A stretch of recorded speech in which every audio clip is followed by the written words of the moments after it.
Thank you. As you can hear, I'm Catharine, 2 microphones, Ward Thompson tonight, not 1 but 2. I'm talking about environment, health and resilient cities, salutogenic environments. Salutogenic environments is the term being used now to consider environments that are supportive of good health rather than, for example, obesogenic environments, which are supportive of bad health and us getting overweight. I'm a landscape architect, and just to be clear about the domain that I'm interested in, as a landscape architect, we have no small ambitions. We're interested in urban environments, you might recognise that. We're interested in the wildest of rural environments. We're interested in anything open to the sky. Now, I know a few geographers might say that as well, but we see planning, design and management of that outdoor environment as of interest to us. And what I'm going to talk about in my 20 minutes here is a little bit about the background and the context of relating environment and health, particularly in globalizing cities in the 21st century, and then give you just a little flavour of some of our own research that has fed into an understanding of the relationships between these, and particularly salutogenic environments. A slightly fuzzy slide, and really, this is just to underline what probably most of you know already. We're an urbanised world globally now. Most people, or at least 50% of the world, is living in urban contexts. It's estimated by 2050 that will be 70%, 6.3 billion people, which is double the urban population of 2007. So we are urbanising throughout the world. And we're also increasing in the number of megacities, that's cities of 10 million people all over. And you can see a map here of the top 20 projected by 2025. It's actually projected that there will be 30 megacities by 2025.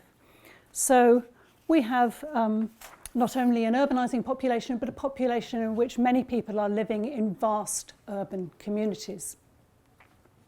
And I was in Medellin this time last month, not a megacity, but you will see in many rapidly developing urban areas in many parts of the world a combination of high-rise, roads, pollution, sometimes in a context in Scotland where we were thinking about celebrating blowing up high-rise buildings. It's sometimes a bit unsettling to discover how many high-rise buildings are being newly built on steep slopes in such cities such as this. And in here you can see the wonderful metro cobble that Medellin city uses as part of its urban public transport system to get people up the steep slopes on the hillsides. But that's a digression from some of the issues that I want to talk about particularly. Urbanisation opens us up globally to Western diseases, and we all know what these are. We eat too much, we don't exercise enough, we get stressed, we suffer from cardiovascular disease, type 2 diabetes increasingly, but also there is a lot of concern about mental health as well. Depression, stress seem to be on the increase, and you can see that over a quarter of the European population are considered likely to experience some kind of mental disorder. So a serious problem as we urbanise as a society. And this is a diagram, one of many attempts to map an ecological approach to what's going on in relating health to the environment. And of course the environment is social as well as physical, but you can see here at the outer edge the kind of global ecosystems that we now rather unnervingly have discovered we can influence, and coming through that, the natural and the built environments where perhaps more conventionally we have thought as human beings we could influence, to local and community influences. And what we're interested in environmental design disciplines and planning disciplines like mine is the natural and the built environment there. I know there are others in this room who deal with wider issues. And just to set this in context, If you're a landscape architect or someone working on environmental issues like me, conventionally we've seen that the environment or the ecological part of sustainability is what we were interested in. But the World Health Organization has underlined that a sustainable society must be equitable in terms of health for future generations. And so we need to understand the link between the urban environment and health, and public open space has a key role to play in that. So these kind of issues come up. The Marmot report in England focused on this. Issues of environmental justice very much come to the fore in Scotland as well as internationally. And whereas those of us interested in the environment might originally have thought that what linked green networks, what our link to sustainability was green networks, we're now seeing that green networks influence health, and health, of course, in turn, is important for sustainability. So we need to pay attention to all of these and understand the mechanisms behind those links. Now, it's not new. It turns out that 150 years ago, people were worrying about very much the same thing. And as one of the delightful tasks in my job is to teach landscape history. And in the 19th century, we were developing urban parks to deal with the poor health of our rapidly urbanizing communities in Britain.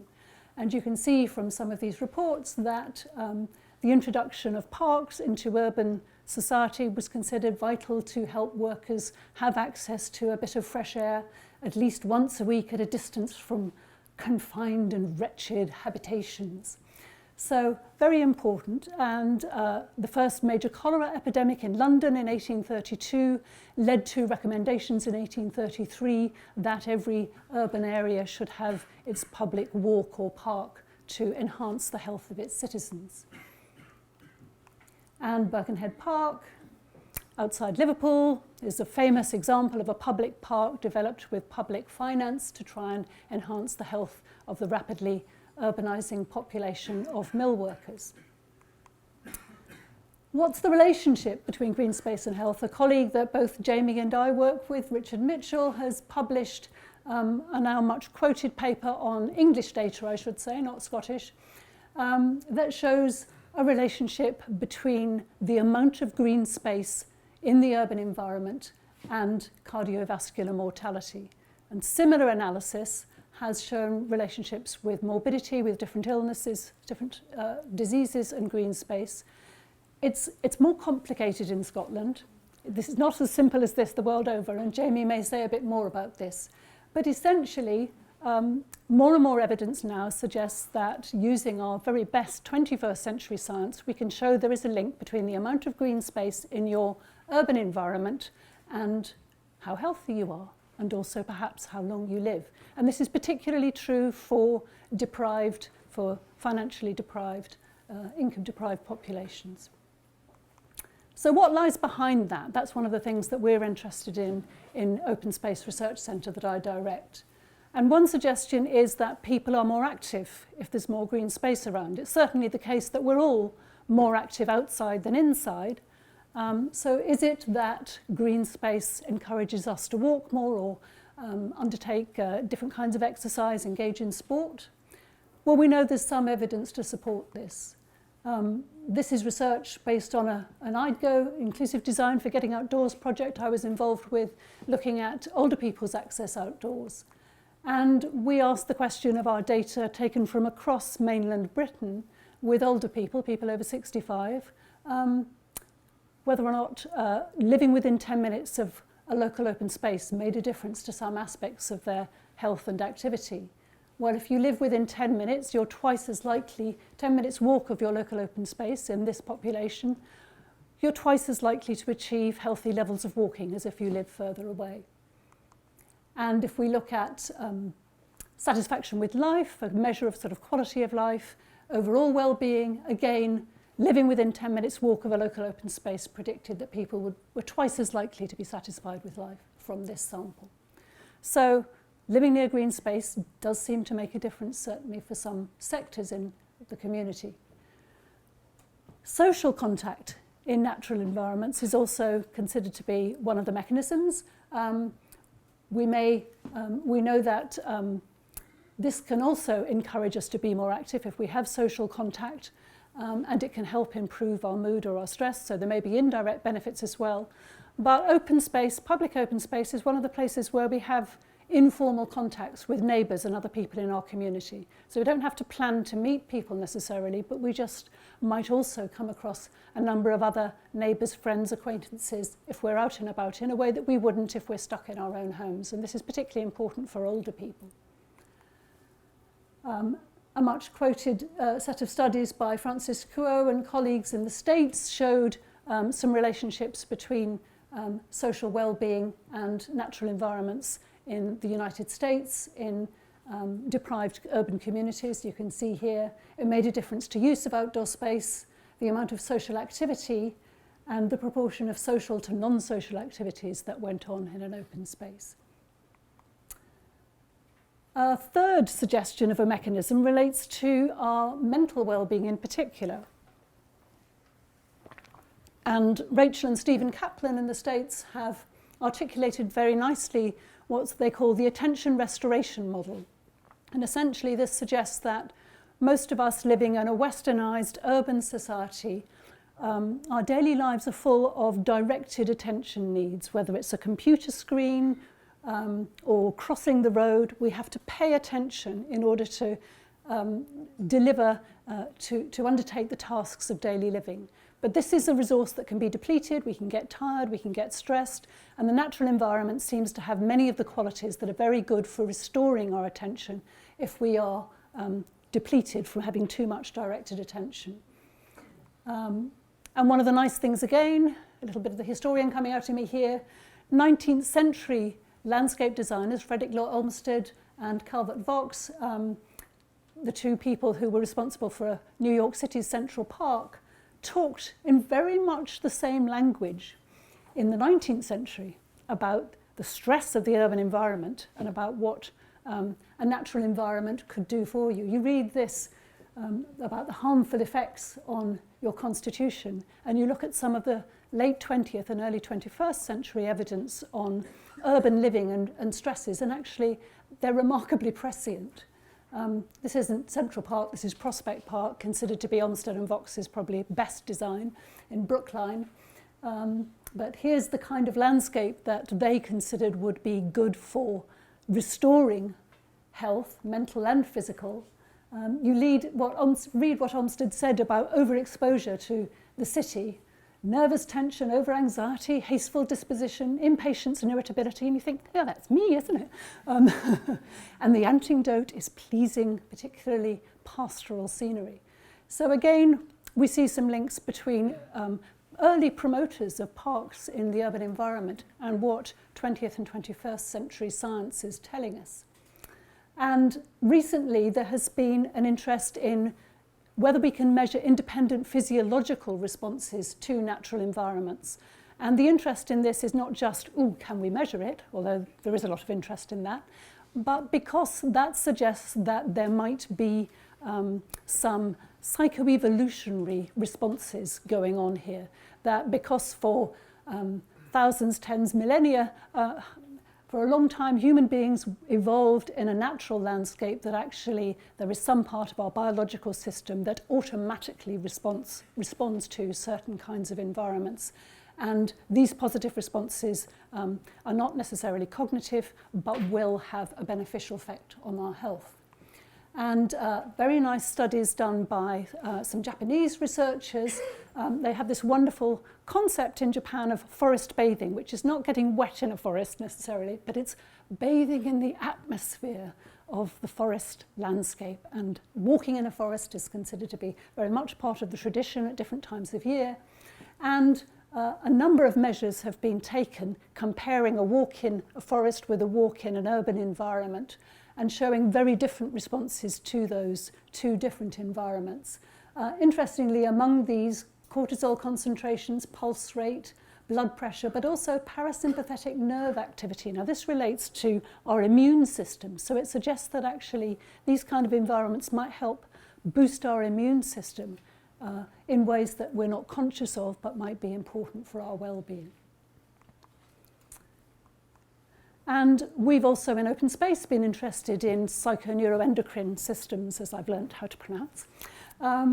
And one of the things, we don't have access necessarily to all of the research opportunities that Japanese team did, but we were interested in circadian rhythms and what getting out in a natural environment might do for these.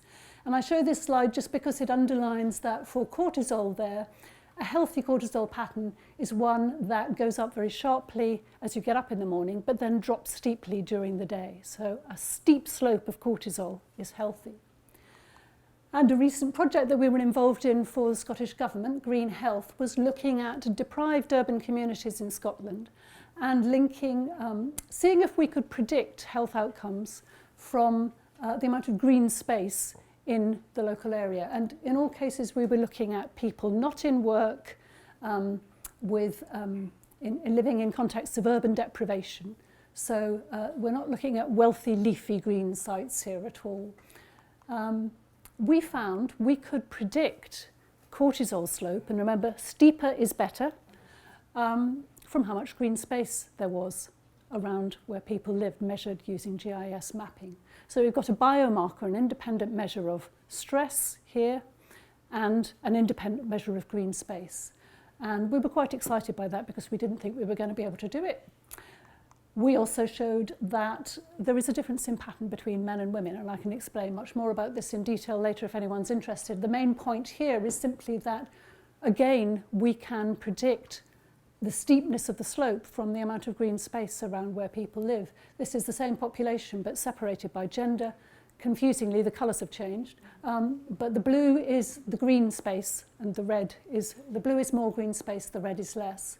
And what you'll see is that in both cases the steeper slope is more green space, but for men less green space around the home is associated with cortisol stress levels. This is based on salivary cortisol staying high over the course of a day, whereas for women, higher stress levels associated with lower green space show a low flat pattern, which is associated with longer term stress. So lots of other interesting questions we could ask about this data, and some of them we are working on at the moment. But the bottom line was there seems to be a link between the amount of green space and some physiological measures of well-being, and stress in particular, in this deprived population. The Netherlands researchers in the Netherlands have reinforced some of these findings. They call the effect vitamin G for green, and they've shown that the relationship between green space and health in certain populations is particularly strong for children and lower socioeconomic groups. That confirms many of our findings. And this link with children is particularly important. We've undertaken in open space a number of research projects looking at different age groups in relation to access to green space and well-being. And we've shown, looking both in the East Midlands of England and in the central belt of Scotland among different samples, that the single best predictor in many cases of how often you go to a green space or a local woodland as an adult is, not surprisingly perhaps, how often you went as a child. And the strongest link is if you didn't go as a child very often, you were very unlikely to go to a green space as an adult on a regular basis. Now, if we see, this is just some nice quotes from that, underlining the happy, nostalgic times that even teenagers had about their earlier years and getting outdoors and into the wild spaces of the Water of Leith and the like. But if we think about what green space might offer us as adults, and these are some quotes from unemployed men and women. Green space offers a place for mental relief, relief from stress. You don't have to have money to enjoy these places or get their benefits. You don't have to be in consumption mode. If you haven't had a frequent experience in childhood, then you're much less likely, it appears, to see these opportunities, this resource of green space, as a way to help you support your health in teenage or adult life. So that early experience is very important. And I was privileged to be part of the evaluation group that the Scottish Government gathered to look at 4 health outcomes for children as part of their Good Places, Better Health initiative. And we ended up producing a vision as a result of that about a Scotland where it would be good for children to grow up, And I was particularly pleased to see how many of the recommendations in that vision related to getting outdoors, a good quality outdoor environment, a green environment. So that really is heartening to see. We now need to see some action on the back of that. And finally, just to mention some innovative work we're doing in a project that's going on at the moment, Mobility, Mood and Place. Again, focused on older people. This is a large consortium of researchers and a multi-research council project looking at what makes it enjoyable, what lures people outdoors and makes them have a good time when they're out there. For the geeks among you, we're using a wonderful bit of technology here, a mobile EEG unit that measures neurological signals on your head while you're walking through the urban environment. So if anyone wants to participate in that, particularly if you're age 65 or over, we'd love to hear from you. This is ongoing at the moment, but we're hoping to get some real-time measurements of people's responses to different environments as part of our research. So I'll finish there. This is one of our books that focuses a little bit on some of the innovative research we've been doing, and we'd be very happy to share with you any of our information. You can contact us via the Open Space website. Thank you.